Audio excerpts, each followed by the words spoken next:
उत्तर प्रदेश से लेकर महाराष्ट्र तक विदेशी आक्रांताओं का महिमा मंडन करने वाले, आक्रांताओं के नाम के जयकारे लगाने वाले, आक्रांताओं की याद में मेला सजाने वाले और औरंगजेब की कब्र को बचाने की मुहिम छेड़ने वालों के अब अच्छे दिन लद गए, क्योंकि यह नरेंद्र मोदी का नया भारत है जिसमें ना सनातन छूटेगा और ना देश और सनातन के खिलाफ जाने वाले छोड़े जाएंगे। पीएम मोदी और सीएम योगी की जोड़ी तो इस काम में पहले ही लग चुकी थी। अब इस मुहिम में महाराष्ट्र के सीएम देवेंद्र फडणवीस की एंट्री हो गई। औरंगजेब प्रेमियों पर योगी और फडणवीस के डबल अटैक ने नागपुर से यूपी तक बवाल मचा रखा है, क्योंकि एक तरफ योगी आदित्यनाथ ने सनातन के सम्मान के लिए साफ साफ लकीर खींच दी है, कह दिया है कि जो भारत को लूटने वाले आक्रांताओं का महिमा मंडन करेगा वो देशद्रोही कहलाएगा। दूसरी तरफ महाराष्ट्र के सीएम देवेंद्र फडणवीस ने भी आक्रांताओं के नाम पर दंगे करने वालों के खिलाफ देशद्रोह का केस दर्ज करना शुरू कर दिया है। सीएम योगी और देवेंद्र फडणवीस को यह सब इसलिए कहना पड़ा क्योंकि पिछले कुछ दिनों से महाराष्ट्र से लेकर यूपी तक औरंगजेब और महमूद गजनवी जैसे क्रूर आक्रांताओं के समर्थन में कुछ लोग नैरेटिव सेट करने की कोशिश कर रहे हैं। योगी सरकार को आक्रांताओं की याद में लगने वाले मेले लगाने से रोकने पर जंग छेड़ने का चैलेंज दिया जा रहा है। महाराष्ट्र में औरंगजेब की कब्र को बचाने के लिए बवाल हो रहा है। पहले इस दोनों ही जगह जो बवाल हो रहा है उसकी एक झलक देखिए, फिर आपको नागपुर हिंसा के पाकिस्तान और बांग्लादेश कनेक्शन पर हुए बड़े खुलासे की भी बात बताऊंगा।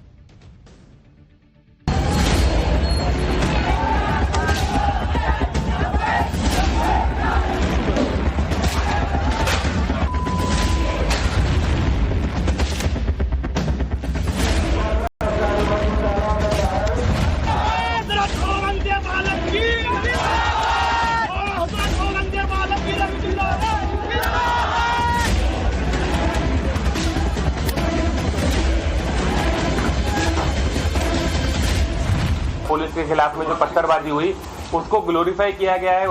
मैं भी आऊंगा और मेरा बेटा भी आएगा उस औरंगजेब की कब्र का नामो निशान मिटाने।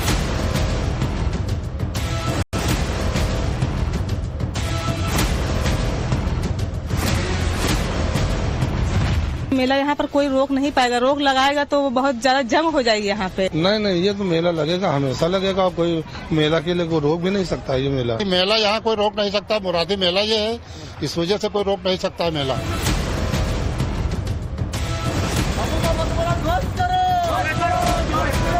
आक्रांता का महिमा मंडन का मतलब देशद्रोह की नींव को पुख्ता करना और स्वतंत्र भारत ऐसे किसी देशद्रोही को स्वीकार नहीं कर सकता है। महाराष्ट्र में औरंगजेब जैसे क्रूर मुगल आक्रांता की कब्र हटाने की जो मांग उठी उसकी गूंज अब यूपी तक पहुंच चुकी है। यूपी में संभल से लेकर बहराइच तक महमूद गजनवी के सेनापति सालार गाजी के नाम पर लगने वाले मेले पर रोक लगाने की मांग हो रही। तो मेरठ में औरंगजेब के वजीर रहे अबू मोहम्मद खान की कब्र हटाने की मांग उठी है।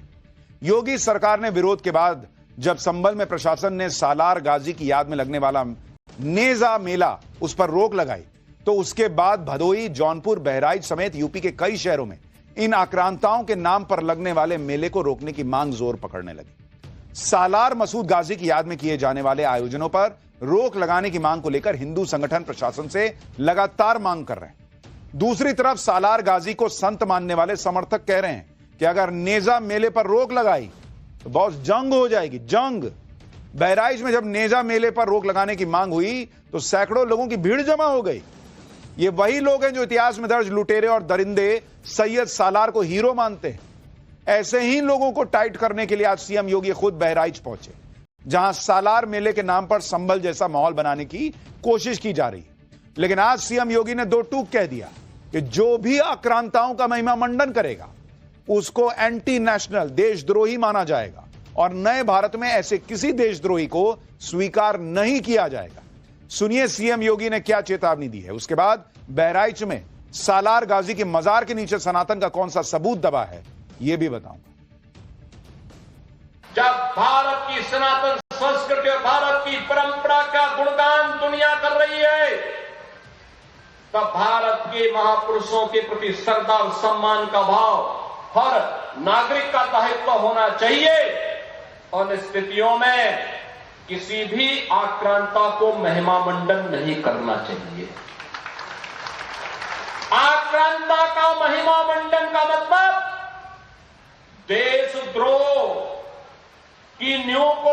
करना और स्वतंत्र भारत ऐसे किसी देशद्रोही को स्वीकार नहीं कर सकता है जो भारत के महापुरुषों को अपमानित करता हो, उन आक्रांताओं का महिमा मंडन करता हो जिन आक्रांताओं ने भारत की सनातन संस्कृति को रौंदने का कार्य किया था, बाहर बेटियों की इज्जत पर हाथ डालने का काम किया था, हमारी आस्था पर प्रहार किया था, उसे आज का ये नया भारत स्वीकार करने को कतई तैयार नहीं है। जब सालार गाजी की मजार पर लगने वाले मेले पर रोक की बात शुरू हुई तो कट्टर गैंग के यही लोग एक्टिव हुए। अब तो बहराइच का गाजी फैन क्लब खुलेआम चैलेंज दे रहा है कि अगर बहराइच में नेजा मेला रोका गया तो जंग छिड़ जाएगी। सुनिए सालार के समर्थक क्या कह रहे हैं। हमारे बचपन से मेला लग रहा है, मेला यहाँ पर कोई रोक नहीं पाएगा, रोक लगाएगा तो बहुत ज्यादा जंग हो जाएगी यहाँ पे। हमारे बचपन से, मेरे पापा के बचपन से यहाँ पर मेला लग रहा है, अगर कोई रोब या कोई आरोप लगाएगा तो यहाँ पे एक जंग छिड़ जाएगी। हर साल मेला लग रहा है और लगता आ रहा है, लगा ऐसे ही लगेगा। मेला कहाँ मेला रोकने की मांग करेगा तो उसे बर्दाश्त नहीं किया जाएगा, पूरा खिलाफ हो जाएगा, मेरा दरगाह पूरा हमला कर देगा जो आएगा ये बात करने के लिए है। मेला यहाँ कोई रोक नहीं सकता, मुरादी मेला ये है, इस वजह से कोई रोक नहीं सकता। मेला कितना भी तंगी कर रहे हैं, कितना भी गाड़ी रोक रहे हैं, कितना आदमी परेशान भी हो जाता है, तब भी मेला आता है। मंत्री जी ओम प्रकाश राजभर के बेटे अरुण राजभर, उनका कहना है कि मेला क्यों बिल्कुल नहीं लगना चाहिए। मेला तो यहाँ लगेगा, मेला नहीं रोक सकते हैं। आप कह रहे हैं बहराइच में भी मेला नहीं लगना चाहिए। नहीं, ये तो मेला लगेगा, हमेशा लगेगा। कोई मेला के लिए कोई रोक भी नहीं सकता। ये मेला ये गाजी सरकार का हिस्सा है। क्रूर सालार गाजी को ये लोग लेकर इतने सेंटिमेंटल हैं कि कह रहे हैं कि मतलब चैलेंज दे रहे हैं योगी सरकार को कि कोई रोक नहीं सकता, जंग छिड़ जाएगी अगर रोका तो। सीएम योगी का यह बयान जो अभी आपको पहले इसके सुनाया था वो तब आया था जब संभल के बाद सालार मसूद गाजी को लेकर बहराइच में भी माहौल बनाने की कोशिशें हो रही। लेकिन यहां पर विरोध करने वालों का दाव उल्टा पड़ता दिख रहा है, क्योंकि बहराइच में दबा हुआ सनातन का इतिहास संभल की तरह ही बाहर आ रहा है। हिंदू पक्ष का दावा है कि सालार गाजी की मजार के नीचे सूर्य कुंड है। पहले सूर्य कुंड के नाम पर ही मेला लगता था, जिसे नेजा मेले के तौर पर प्रचारित किया गया।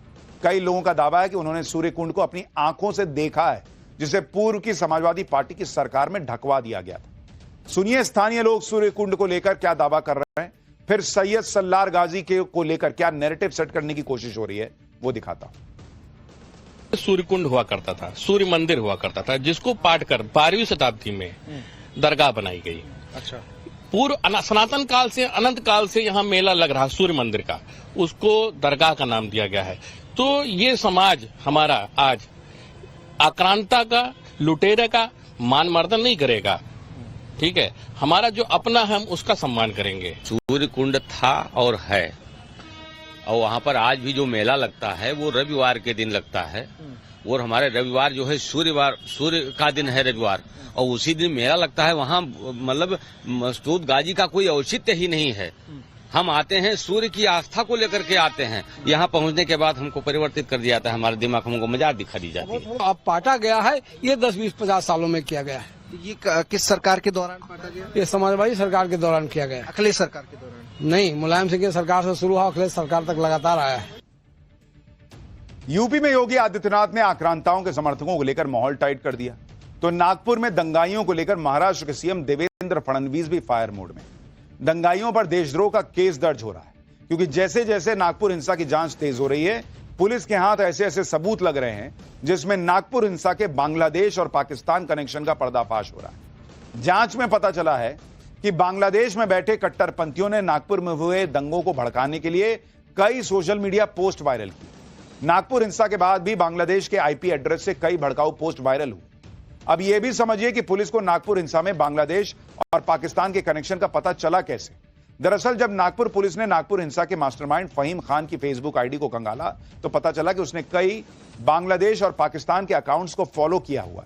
जिसके बाद पुलिस ने इसी एंगल पर जांच आगे बढ़ाई तो पता चला कि नागपुर हिंसा को भड़काने के लिए सोशल मीडिया पर कई नए अकाउंट्स बनाए गए, उनसे भड़काऊ पोस्ट किए गए। ऐसा ही एक फेसबुक पेज नवाज खान पठान नाम से चल रहा, जिससे एक पोस्ट की गई, रो मत, ये हमारा समय है, अभी तो सिर्फ अटैक किया, अगली बार तुम्हारे घर से औरतों को उठाकर ले जाएंगे हम, रेडी रखना अपनी औरतों को, ये लिखा जा रहा है पोस्ट। इस पोस्ट की शुरुआत में जो शब्द लिखा है उसका इस्तेमाल पाकिस्तान और बांग्लादेश के कट्टरपंथी भारतीयों को अपमानित करने के लिए करते हैं। शुरुआती जांच में पुलिस को आशंका है कि यह पोस्ट बांग्लादेश से अपलोड की गई। हालांकि पुलिस ने इसकी पुष्टि करने के लिए कार्रवाई शुरू कर दी। तो यह सब कुछ अब सामने आ रहा है। नागपुर हिंसा का बांग्लादेश कनेक्शन मिलने के बाद आरोपियों पर अब सबसे बड़ा एक्शन शुरू हो चुका है। नागपुर पुलिस ने हिंसा के मास्टरमाइंड फहीम खान के खिलाफ देशद्रोह का केस दर्ज कर लिया है। फहीम खान पर भारत की एकता और अखंडता को नुकसान पहुंचाने का आरोप है। फहीम खान के अलावा 50 और आरोपियों पर देशद्रोह का केस दर्ज हुआ है। पुलिस अब तक हिंसा वाले इलाके से 600 से ज्यादा सीसीटीवी फुटेज इकट्ठा कर चुकी है। सीसीटीवी फुटेज की पड़ताल के बाद नागपुर हिंसा की जांच में जुटी 18 टीमें अब तक 200 से ज्यादा संदिग्धों की पहचान कर चुकी है। इसके अलावा सोशल मीडिया की भी 200 से ज्यादा पोस्ट की पहचान हुई है, जिनके जरिए नागपुर को सुलगाने की साजिश का पर्दाफाश हुआ है।